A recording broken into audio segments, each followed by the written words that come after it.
আমাদের সেই প্রিয় মানুষটি, যার সুর নিয়ে আমরা বিভিন্ন জায়গায় সুর করার চেষ্টা করি, যার ক্যাসেট আজকে আবার সেই অটোতে বাজতে শুরু করেছে, কি বলেন ঠিক কিনা? যার ক্যাসেট আজকে আবারও বাসের সেই তাদের সাউন্ড বক্সে বাজতে শুরু করেছে। এক সময় সব জায়গায় বাজতো, যেটাকে বন্ধ করে দেওয়া হয়েছিল, বাজালে সেদিকে নজর দেওয়া হতো, তাকে হত্যা করা হয়েছে। কি মনে করেন আপনারা? তাকে হত্যা করা হয়েছে, ইঞ্জেকশন পুশ করে হত্যা করা হয়েছে। সম্মানিত ভাইরা, আমির জামাত ডক্টর শফিকুর রহমান বলেছেন, প্রতিশোধের মধ্যে আনন্দ নেই, মাফ করে দেওয়ার মধ্যে অনেক কল্যাণ রয়েছে। বলেন আলহামদুলিল্লাহ। প্রতিশোধ তো আল্লাহ রাব্বুল আলামিন নিয়ে নিয়েছেন, কি বলেন ঠিক কিনা? আর কিছুক্ষণ যদি তুমি থাকতা, হেলিকপ্টারে উঠতে আর একটু দেরি হতো, গোস্তের টুকরা খুঁজে পাওয়া যেত না। কি বলেন ঠিক কিনা? গোস্তের টুকরা খুঁজে পাওয়া যেত না। জামাত ইসলামীর 1 নম্বর ওয়ার্ড কর্তৃক আয়োজিত আজকের এই পালসা চকিরপাট জামে মসজিদে অনুষ্ঠিত বৈষম্য বিরোধী ছাত্র আন্দোলনে নিহত ভাইদের রুহের মাগফিরাত, আহত ভাইদের আশু আরোগ্য কামনা এবং সারা বিশ্বের নন্দিত মানুষ, কোরআনের পাখি আল্লামা দেলাওয়ার হোসেন সাইদি সাহেবের জন্য দোয়ার এ মাহফিলের সম্মানিত সভাপতি, আমার একান্ত শ্রদ্ধাভাজন, আমার প্রিয় দায়িত্বশীল, অত্র এলাকার কৃতি সন্তান, বিশিষ্ট ব্যবসায়ী জনাব মুস্তাক আহমেদ দুলাল ভাই, উপস্থিত রয়েছেন ইসলাম আন্দোলনের সিপাহসালার বগুড়ার শহর জামাত ইসলামীর সেক্রেটারি শ্রদ্ধেয় বড় ভাই জনাব অধ্যাপক আব্দুল মালেক, যিনি আমার একই উপজেলায় বাসা। উনি দীর্ঘদিন বগুড়ায় থাকতে থাকতে বগুড়ার হয়ে গেছেন। উপস্থিত রয়েছেন অধ্যাপক রফিকুল ইসলাম ভাই, অত্র উপজেলার সংগ্রামী আমির, আমার প্রিয় ভাই মাওলানা আব্দুল বাসেত, সঞ্চালক আমার একান্ত বন্ধুবর অধ্যাপক মাওলানা আবুহুর ফরাজি সহ জামাত ইসলামীর অন্যান্য নেতৃবৃন্দ, অত্র মসজিদের সম্মানিত খতিব, বগুড়া আজিজুল বিশ্ববিদ্যালয় কলেজের অধ্যাপক মাওলানা অলিউল্লাহ সাহেব, উপস্থিত মুসল্লিয়ানি কেরাম, শুকরিয়া আদায় করছি আল্লাহ তাআলার। বলুন আলহামদুলিল্লাহ।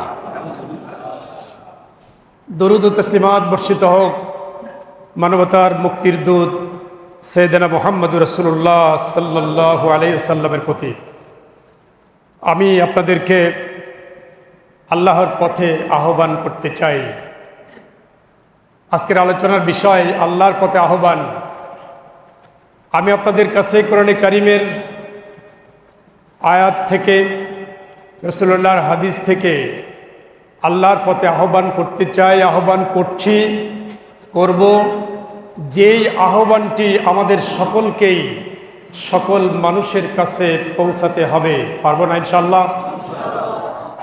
আল্লাহ তাআলা কবুল করুন। শুরুতেই দোয়া করছি ওই সমস্ত ছাত্র ভাইদের জন্য, শুধু ছাত্র নয়, শ্রমিক, পুরুষ, নারী, অনেকেই, এমনকি শিশু, যারা এই আন্দোলনে, বৈষম্য বিরোধী আন্দোলনে মৃত্যুবরণ করেছেন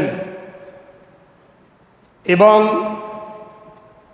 যারা আহত হয়েছেন, আল্লাহ রাব্বুল আলামিনের কাছে আমরা দোয়া করছি আল্লাহ তাআলা যেন যারা ঈমান নিয়ে মৃত্যুবরণ করেছেন তাদের মৃত্যুটাকে শাহাদাতের মৃত্যু হিসাবে কবুল করেন বলছে আমিন।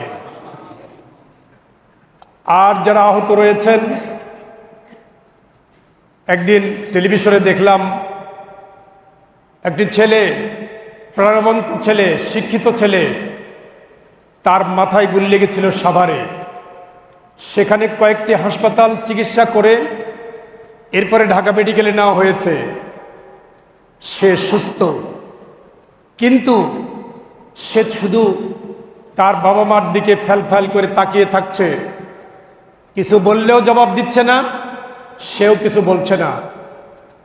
যে ছেলেটি এত প্রাণবন্ত ছিল, তার বাবা মা তাকে নিয়ে যে কষ্ট অনুভব করছেন, ডাক্তার বলেছেন চিকিৎসা শেষ, নিয়ে যান, এবারে আল্লাহ তাআলা যদি তাকে কথা বলার সুযোগ দেয়। সম্মানিত ভাইরা, শুধু ওই ছেলেটি নয়, এরকম আহত অসংখ্য আছে। কি বলেন, আছে না নাই?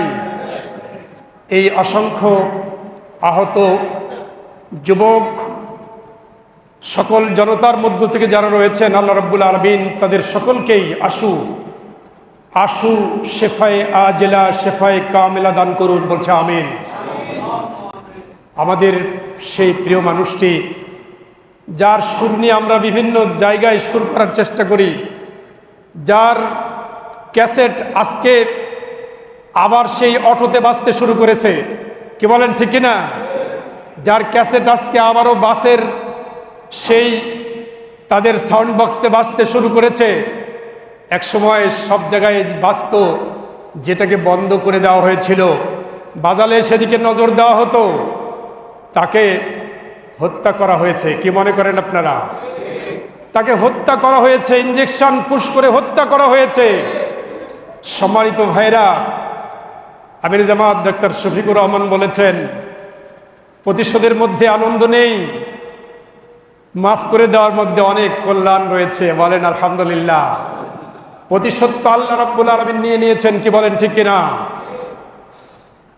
আর কিছুক্ষণ যদি তুমি থাকতা, হেলিকপ্টারে উঠতে আর একটু দেরি হতো, গোস্তের টুকরা খুঁজে পাওয়া যেত না। কি বলেন, ঠিক কিনা?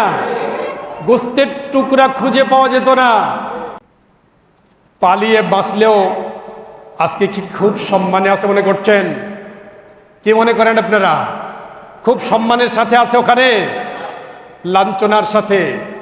আগের যখন ক্ষমতায় ছিল, তখন দাদার বাড়ি যাওয়া অথবা অন্য ভাষা, বিভিন্ন ভাষা ব্যবহার হয় মসজিদে, এই জায়গায় বসে সেই ভাষাগুলো নাই বা বললাম। সম্মানিত ভাইরা, তখন যাওয়ার যে সম্মান ছিল, আজকের এই যাওয়াটা সেই সম্মানের কি আছে? কি বলেন, আছে? সেই সম্মানের নেই, বরং তারাও তাকে নিয়ে অনেক বেকায়দায় রয়েছে। যে স্বৈরাচার খুনি আমাদের এই কোরআনের পাখিকে এইভাবে হত্যা করেছে, আমরা আল্লাহ তাআলার কাছে বিচার দিতে চাই। কি বলেন, ঠিক কিনা? তার জন্য আমরা দোয়া করি, আল্লাহ রাব্বুল আলামিন তাকে শাহাদাতের মৃত্যুকে কবুল করুন বলছি আমিন। বলুন আল্লাহুম্মা আমিন। সম্মানিত ভাইরা, গত 4 মাস আগে এরকম একটা মসজিদে বসে কথা বলছিলাম মাগরিবের পরে। হঠাৎ আমার সাথে আমার উপজেলা আমির ছিলেন, ওনার কাছে একটা ফোন আসলো। এরকম হয়নি এর আগে। একটা ফোন আসলো, ফোন আসার সাথে সাথে অনেকগুলো খাবার রান্না হয়েছিল। বক্তৃতা একটু আগে শুরু করেছিলাম, কথা বলা বন্ধ করে দিয়ে সকল ভাইকে বাড়িতে চলে যেতে বলে আমরা বিভিন্ন দিকে ঘুরে ঘুরে অন্য দিক দিয়ে চলে গেলাম। পরে শুনলাম সেখানে পুলিশ এসেছিল। কারা কারা এখানে এসেছিল, কারা বক্তৃতা করতে এসেছিল, তাদের নাম লিস্ট করে চলে গেছে। সম্মানিত ভাইরা, গত পরশু মাগরিবের পরে ওই মসজিদে আমরা আবারও প্রোগ্রাম নিয়েছিলাম। আলহামদুলিল্লাহ বলেন। ওইরকম জনগণ উপস্থিত হয়েছে, তার চেয়ে বড় অনেক বেশি মানুষ উপস্থিত হয়েছে, রান্না বান্না হয়েছে। আমাকে পরে লোকেরা বলল বিকালবেলা যেই লোকটি ফোন করে থানায় খবর দিয়েছিল তাকে আমাদের ওই ওয়ার্ডের দায়িত্বশীল, তার সাথে 15-20 জন ছিল। হঠাৎ ওই ছেলেটা রাস্তার উপরে, ওকে দায়িত্বশীল বলছে এই শোন, যেই বলেছে এই শোন, এরপরে সে এদিক সেদিক দেখতেছিল যে কোন দিকে দৌড় দেওয়া যায়। সুবহানাল্লাহ বলেন, কোন দিকে দৌড় দেওয়া যায়। এরপরে উনি আমাদের দায়িত্বশীল ওকে বলেছে এই দৌড় দিতে হবে না, মোস্তফা আল আমিন আজকে আবার আমাদের মসজিদে আসবে, আলোচনা হবে, কোরআন থেকে আলোচনা হবে, তুই আজকে আলোচনায় থাকিস। সুবহানাল্লাহ বলেন। এরপরে তার কলিজায় পানি আসে, দৌড় দেয়নি, অবশ্য আলোচনায় থাকার সাহস পায়নি। আর খবর দেওয়ার প্রশ্ন তো নাই, কি বলেন, আছে নাকি? আপনাদের এই মসজিদে দীর্ঘ এই 16 বছর আমার মনে হয় এরকম করে আলোচনা হয়েছে নাকি? হয়নি। বগুড়ায় তো আরো বেশি সমস্যা, যেখানে ইসলাম আন্দোলনের মজবুতি যত বেশি সেখানে তারা আঘাত করেছে তত বেশি, কি বলেন, ঠিক কিনা? আবার ভাইরা, আল্লাহ রাব্বুল আলামিন আমাকে আপনাকে আজকের এই সমাজে, আজকের এই রাষ্ট্রে, আজকের পরিবেশে এরকম একটি জায়গায় বসে কোরআনে কারিমের আলোচনার উন্মুক্তভাবে করার সুযোগ করে দিলেন। ওই আল্লাহর দরবারে শুকরিয়া বলেন আলহামদুলিল্লাহ। শুকরিয়া তিনটা ভাবে হয় শুকরগুজার। 1 নাম্বার শুকরিয়া হলো মুখে প্রকাশ করা আলহামদুলিল্লাহ, মুখে প্রকাশ হলো আলহামদুলিল্লাহ। আরেকটা শুকরিয়া হলো অন্তরের প্রশান্তি, অন্তরের শান্তি।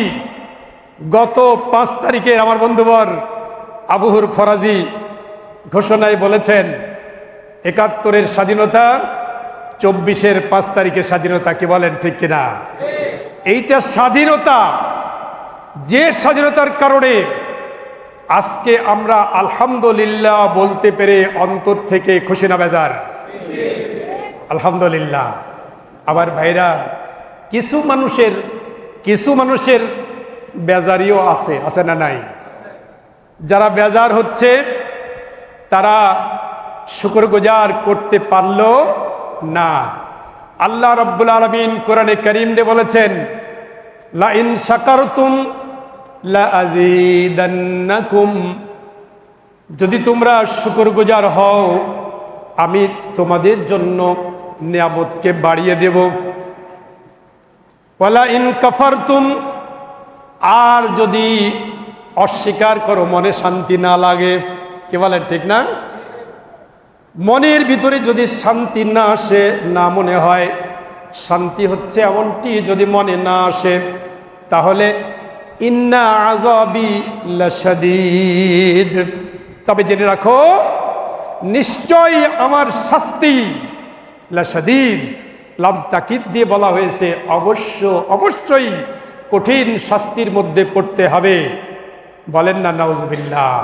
আবার ভাইরা, আজকে আমরা যারা এই অবস্থায় শুকরগুজার করে অন্তরে প্রশান্তি অনুভব করছি, আমাদের জন্য আল্লাহর পক্ষ থেকে আল্লাহর নিয়ামত বেড়ে যাবে। আল্লাহ তাআলা বাড়িয়ে দিন, বলুন আমিন। আর যারা এই শুকরগুজারে শান্তি পাচ্ছে না, তাদের জন্য পরকালীন জীবনে কঠিন শাস্তির ব্যবস্থা। শুধু পরকালীন জীবনে কঠিন শাস্তির ব্যবস্থা নয়, দুনিয়ার জীবনে ওয়াইলা ইয়াউমিল কিয়ামতে ইউরাদ্দুনা আশাদ্দিল আযাব, এই দুনিয়ার জীবনে তাদের জন্য রয়েছে লাঞ্ছনা, গঞ্জনা, আর পরকালে রয়েছে কঠিন শাস্তির ব্যবস্থা। কেউ দাড়ি কামিয়ে পালায়, আবার কেউ দাড়ি রেখে পালায়, কে বলেন, ঠিক কিনা? তারপরেও সম্মানিত ভাইরা, আনিসুল হক কি মন্ত্রী ছিলেন, আইন বিচার আইনমন্ত্রী, পুরা আদালত, বিচারক, উকিল, ব্যারিস্টার যা আছে সব তার মুখে বলা লাগে না, ইশারা করলেই হয়, সব তারা তামিল করে। কিন্তু যখন হেলমেট পরে নিয়ে আসা হলো, কোনো আইনজীবী কি তার পক্ষে দাঁড়িয়েছিল? বলুন, দাঁড়িয়েছিল? তারা শুকরগুজার কেমনে করে বলেন? কি করে শুকরিয়া আদায় করতে পারে তারা? কিন্তু যার রায়ে, যিনি টকশোতে গর্ব করে বললেন, আমি সাইদি সাহেবের ফাঁসির রায় দিয়েছি, এই গর্ব তোমার আজকে কোথায় গেল? যেই বিচারপতি মানিক সেঞ্চুরি করলা, 100টা মেয়েকে ধর্ষণ করে মিষ্টি বিতরণ করে সেঞ্চুরি পালন করলা, কোথায় তোমার সেই যৌবন? কি বলেন, ঠিক কিনা? আবার ভাইরা, কলার পাতায় শুয়েছিল, দেখেছেন না? কলার পাতায় শুয়ে রেখে 70 লাখ টাকা নিয়ে চলে গেছে, পিটন পাটন যা দেওয়ার দিয়েছে, দিয়ে শুয়ে রেখে গেছে। সেখান থেকে আদালতের কাঠগড়ায় একটা ছবি ছিল হেলমেট পরা, খেয়াল করছেন? আদালতের কাঠগড়ায় বিচারকের বিচার হচ্ছে। সুবহানাল্লাহ বলেন। আল্লাহ রাব্বুল আলামিন কোরআনে কারীম দিয়ে বলেছেন, আলাইসাল্লাহু বিআহকামিল হাকিমিন। কোন সূরার আয়াত? সূরা 3। আল্লাহ তাআলা বলেছেন, সকল বিচারকের বিচারক কি আমি নই? আমরা সাক্ষ্য দিই, বালা ওয়া আনা যালিকা মিনাশ শাহিদিন। আমরা সাক্ষ্য দিচ্ছি, অবশ্যই আপনি সমস্ত বিচারকের বিচারক। বলেন আলহামদুলিল্লাহ। এই চিন্তা কি তখন মনের মধ্যে ছিল যখন রায় দিল? কি বলেন, ছিল? সেই সময় যদি চিন্তা থাকতো, এই রায় দিতে পারত না। আল্লাহ রাব্বুল আলামিন কোরআনে কারীম দিয়ে বলেছেন, ইউরিদুনা লিইউতফিউ নূরাল্লাহি বিআফওয়াহিহিম ওয়াল্লাহু ইউতিম্মু নূরিহি ওয়ালাউ কারিহাল কাফিরুন। তারা চায় তাদের মুখের ফুৎকার দিয়ে আল্লাহ রাব্বুল আলামিনের নূরকে নির্বাপিত করে দিতে। আল্লাহু ইতিম্মু নূরিহি, কিন্তু আল্লাহ রাব্বুল আলামিন চান তার নূরকে পরিপূর্ণ করতে। আল্লাহু আকবার। ওয়ালাউ কারিহাল কাফিরুন, যতই তাদের কাফেরদের কাছে এটা অপছন্দনীয় হোক না কেন। আবার ভাইরা, কোরআনে কারীম আল্লাহর নবীর উপরে যখন অবতীর্ণ হয়, এই কোরআনে কারীম কাফির মুশরিকদের কাছে শুনতে ভালো লাগতো।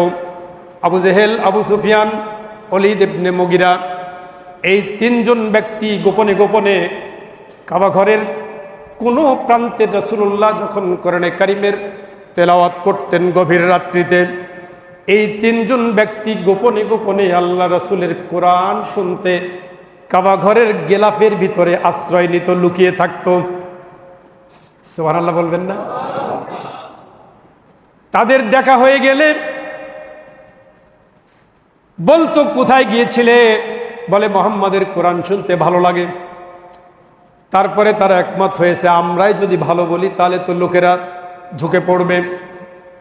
তারা এমনি করে বাধার সৃষ্টি করত বটে, কিন্তু মনের মধ্যে শুনতে ভালো লাগতো। আবার ভাইরা, আজকে এই সমাজের ভিতরে, রাষ্ট্রের ভিতরে কোরআনে কারীমের আওয়াজ বুলন্দ করার জন্য, কোরআনে কারীমের সমাজ প্রতিষ্ঠার জন্য যে আন্দোলন রয়েছে, চেষ্টা রয়েছে, এই চেষ্টাকে 1 তারিখে নিষিদ্ধ করলো। কয় তারিখে?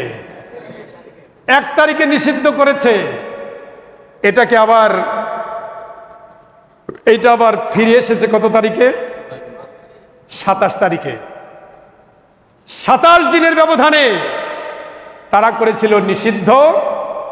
আল্লাহ রাব্বুল আলামিন এটাকে আবার ফিরিয়ে দিয়েছেন, বলুন আলহামদুলিল্লাহ। কিন্তু আল্লাহ তাআলা এমনভাবে তাদেরকে নিষিদ্ধ করেছে, আজকে তাদেরকে আর খুঁজে পাওয়া যাচ্ছে না। তাদেরকে আজকে আর খুঁজে পাওয়া যাচ্ছে না। ওই যে আমার বন্ধুবার বলছিলেন বিকেল থেকে ডিবির হারুন একটা বাড়িতে তাকে ঘিরে রাখা হয়েছে, জনগণ ঘিরে রেখেছে। সেখানে আইন শৃঙ্খলা বাহিনীর লোকেরা, সেনাবাহিনীর লোকেরা এসে জনগণকে বোঝানোর চেষ্টা করছেন যে আপনারা থামেন, আমরা দেখছি। এই সময় বের করে জনগণের সামনে ডিবির হারুনকে আনলে কি অবস্থা করবে কথা বুঝতে পারছেন? এই জন্য সেনাবাহিনী তো আর কাউকে মানুষের হাতে তুলে দিতে পারে না। কি বলেন, পারে? তা পারে না, তুলে দিতে পারে না যে আপনারা মেরে মেরে ফেলুন। এইটা আসলে উচিত নয়। কি বলেন, ঠিক কিনা? এইটা উচিত নয়।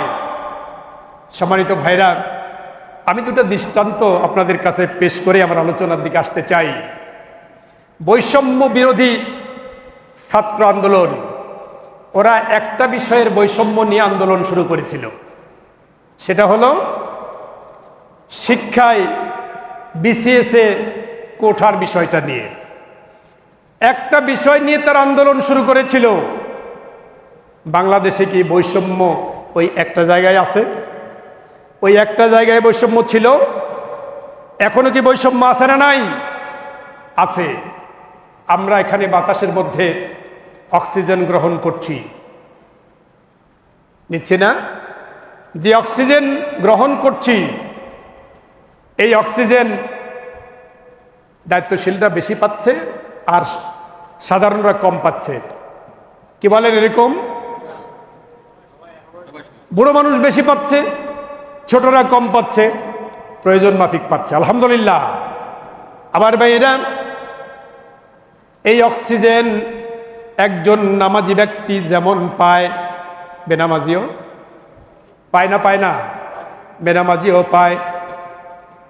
একজন মুসলিম যেমন পায়, একজন অমুসলিম, বৌদ্ধ, খ্রিস্টান সকলেই এই অক্সিজেন সমানভাবে পায়। তার মানে এই অক্সিজেনের মধ্যে কোনো বৈষম্য, কি বলেন, আছে? এই রাত হয়েছে, রাত আল্লাহ রাব্বুল আলামিন মানুষের বিশ্রামের জন্য দিয়েছেন। রাতে শুধু যিনি এশার নামাজ পড়ে গিয়ে শুইছেন তার ঘুম হবে, আর কারো ঘুম হবে না। এমনটি কি হয়? এমনটি হবে না। আবার যখন সুবে সাদেক হবে, ওই সুবে সাদেকের আলো, সূর্য যখন প্রস্ফুটিত হবে, ফুটে উঠবে, আলো তাপ যেটা আসবে, যারা ফজরের নামাজ পড়েছে শুধু তারাই পাবে। কি বলেন এরকম? না, সকলের জন্য সূর্যের তাপ, আলো আল্লাহ রাব্বুল আলামিন দান করেন। বৃষ্টি সকলের জমিতে পড়ে, আল্লাহ তাআলা কারো জমিতে বেছে বেছে বৃষ্টি দেন না। এভাবে একের পর এক আল্লাহ তাআলার পক্ষ থেকে যতগুলো রহমত, যতগুলো বিধান, আমরা যদি বিশ্লেষণ করে দেখি, সকল বিধানগুলোর মধ্যে, সকল আল্লাহর রহমতের মধ্যে বিন্দু মাত্র কোনো বৈষম্য নাই। কি বলেন, ঠিক কিনা? কোনো বৈষম্য পাওয়া যাবে না।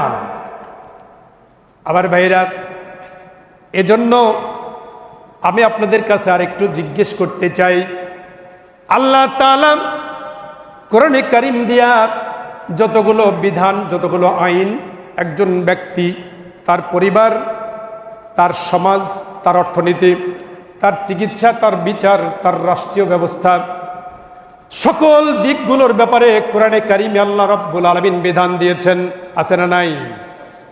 এরকম কোনো একটি আইনের মধ্যে বৈষম্য আছে নাকি? কি বলেন, আছে? কোনো আইনে বৈষম্য আছে? কোনো আইনের মধ্যে বৈষম্য নাই। একটা আইন আপনাদেরকে আমি মনে করাই। কোরআনে কারীম সূরা নিসার আয়াতে আল্লাহ তাআলা বলেছেন, লিজ্জাকারি মিসলু হাজ্জিল উনসায়াইনে, একজন পুরুষ সমান দুইজন নারী অংশ পায় পিতার সম্পত্তিতে। কি বলেন, ঠিক না? তাহলে এটা বৈষম্য না? বুঝে সুঝে বলবেন, এটা বৈষম্য কি না? জি, ওই ঘড়িটা দেখছেন, এটা কি বৈষম্য এর মধ্যে আছে? কোরআন কারীম বৈষম্য না, এজন্য এক বাক্যে বলেন না। কিন্তু চাক্ষুষ দৃষ্টিতে দেখতে মনে হচ্ছে মেয়েটা পায় অর্ধেক আর ছেলেটা পায় তার ডবল, অতএব বৈষম্য। আমি একটু আপনাদেরকে একটা গণিতের অঙ্ক এভাবে বোঝাই। মনে করেন কোনো পিতার এক ছেলে আর 2 মেয়ে, তাহলে এর সম্পত্তিটা 100কে 100 যদি ধরি আমরা 100 পয়সা, তাহলে ছেলেটা পাবে 50 পয়সা আর মেয়ে দুটো পাবে 25-25 করে। সম্মানিত ভাইরা, বৈষম্য ধরে নিলাম এর মধ্যে আছে। আমরা যদি বৈষম্য ছাড়া ভাগ করতে চাই তাহলে কত পাবে? 33 করে পাবে। 3 ভাই বোন কত করে পেত? 33 করে। তাহলে এক ভাই বোনের কিছু অংশ ভাইয়ের কাছে আছে, সেটা হলো পেয়েছে 25, পাইতো 33, তাহলে কত এটাতে? 8। এক বোনের 8 আর এক বোনের 8 দিয়ে 17 বুঝতে পারছেন? ওই যে এক বেশি ছিল। এই 17 2 বোনের অংশ ভাইটার কাছে দেওয়া থাকলো, ভাই পেল 50। ভাইয়ের 17 নিয়ে হয়ে গেল 50, আর তারা 8-9 করে ছেড়ে দিয়ে পেল 25-25। এবারে আসেন, এই 25 কেন বোনের কাছে আর ভাইয়ের কাছে কেন 50? এই 8 অংশ ভাইয়ের কাছে আল্লাহ তাআলা কেন দিয়ে রেখেছেন? 2টি কারণে। 2টা কারণে আল্লাহ তাআলা এই অংশ দিয়ে রেখেছেন। একটা কারণ হলো এই বোনটির পার্শ্বে কোনো গ্রামে বিয়ে হয়েছে, মধ্য পালসা থেকে পশ্চিম পালসা, পশ্চিম থেকে পূর্ব, কিরকম এরকম বিয়ে হয় না? এরকম পার্শ্বের কোনো গ্রামে বিয়ে হয়েছে। বিয়ে হয়ে যাওয়ার পরে এই বোনটি কখনো কোনো পার্বণে, জ্যৈষ্ঠ মাসে, আমাদের এলাকায় খুব আম হয়, দাওয়াত রইল আপনাদের, নাকি বলেন? আমের সময় চলে আসবেন। আপনাদের এখানে আমি আমার এলাকা থেকে আমের গাছ নিয়ে এসে লাগানোর চেষ্টা করেছি, আমার শ্বশুরবাড়ি নামুজা, লাগিয়েও গাছ করতে পারিনি, গাছ মরে গেছে। অথচ আমাদের জমিতে আমার আব্দুল মালিক ভাই, আমার এলাকারই মানুষ, একই উপজেলায়, আমাদের ওখানে আমের গাছ লাগিয়ে রাখলে কিচ্ছু না দিলে এমনিতে হয়ে যায়। আলহামদুলিল্লাহ, এটা আসলে মাটি, বাতাস ইত্যাদির জন্য হয়। তো এরকম সময়ে এই বোনটা যদি তার ছেলে সন্তান নিয়ে, তার স্বামীকে নিয়ে বাপের কবর জিয়ারত করার জন্য আসতে চায়, তাহলে কার বাড়িতে উঠতে হবে? এই ভাইটার কাছে যদি তার 8 সম্পত্তি না থাকতো, তাহলে এই ভাইয়ের কোনো দায়িত্ব থাকতো না, বাড়িতে উঠতে দেওয়ার কোনো দায়িত্ব থাকতো না। 8 সম্পত্তি থাকার কারণে এই ভাইয়ের উপরে দায়িত্ব আছে যে তোমার ভাগ্নি, তোমার ভগ্নিপতি বোনের জন্য একটা লুঙ্গি শাড়ির ব্যবস্থা করবা, একটু আমচেড়া খাওয়ার ব্যবস্থা করবা। সুবহানাল্লাহ বলেন। তাহলে এইটা রাখার মাধ্যমে আল্লাহ রাব্বুল আলামিন আত্মীয়তার বন্ধন অটুট রেখেছেন। আলহামদুলিল্লাহ বলেন। আর যদি তা না থাকতো, আত্মীয়তা থাকতো না। দ্বিতীয় নাম্বার কারণ হলো, ওই মেয়েটি কখনো যদি স্বামী পরিত্যক্তা হয়ে যায়, কি বলেন, পারে কিনা? অথবা স্বামী যদি মারা যায়, ওই জায়গায় মেয়েটি আর থাকতে পারলো না, গিয়ে উঠবে কোথায়? ভাইয়ের কাছে। ভাইয়ের কাছে উঠতে হবে। ভাইয়ের কাছে ওই 8 সম্পত্তি থাকার কারণে এই ভাইয়ের দায়িত্ব বোনের নিরাপত্তা বিধান করা, কি বলেন, ঠিক কিনা? তাহলে ইসলাম এই 8 রেখে দেওয়ার মাধ্যমে এই বোনটির নিরাপত্তার ব্যবস্থা করেছে। আল্লাহ তাআলা বলেন সুবহানাল্লাহ। অতএব এই আয়াতে কোনো বৈষম্য নাই। আল্লাহু আকবার। আয়াতে কোনো বৈষম্য নাই। আবার ভাইয়েরা, এই ছেলেরা একটা বৈষম্য দূর করতে গিয়া অনেকগুলো বৈষম্য সামনে এসে গেছে, কি বলেন, ঠিক কিনা? যে বৈষম্য দূরী করার জন্য ডক্টর ইউনূস সাহেবের দায়িত্বে শুরু হয়েছে। আবার ভাইরা, আমি শুধু এই কথাটি বলতে চাই, আল্লাহ রাব্বুল আলামিন কোরআনে কারীম দিয়ে যতগুলো বিধান দিয়েছেন, একটি একটি করে পর্যালোচনা করলে আমরা লক্ষ্য করব আল্লাহর বিধানের মধ্যে কোনো বৈষম্য নাই, কোনো বৈষম্য নাই। অতএব আমি আপনাদেরকে দাওয়াত পেশ করছি, আগামী দিনে এই উপদেষ্টা মণ্ডলী, এনারা চিরদিন রাষ্ট্র পরিচালনা করবেন না, কি বলেন, করবেন? করবেন না। একটা পরিবেশ তৈরি করে দিয়ে তারা চলে যাবেন। নির্বাচন হবে। এই নির্বাচনে, আগামী দিনের নির্বাচনে যারা কোরআনে কারিম দিয়ে রাষ্ট্র পরিচালনা করতে চায় এমন কোন দল কি বাংলাদেশে আছে? কি বলেন, আছে না নাই? জামাত ইসলামী বাংলাদেশ, বাংলাদেশ জামাত ইসলামী কোরআনে কারিম দিয়ে আল্লাহ রাব্বুল আলামিনের হুকুম দিয়ে রাষ্ট্র পরিচালনা করতে চায়। আমাদেরকে সেই দলের কাছে গিয়ে সেই দলের প্রচার প্রসারের মাধ্যমে নির্বাচিত করে রাষ্ট্রীয় ক্ষমতায় নিয়ে এসে এই রাষ্ট্র থেকে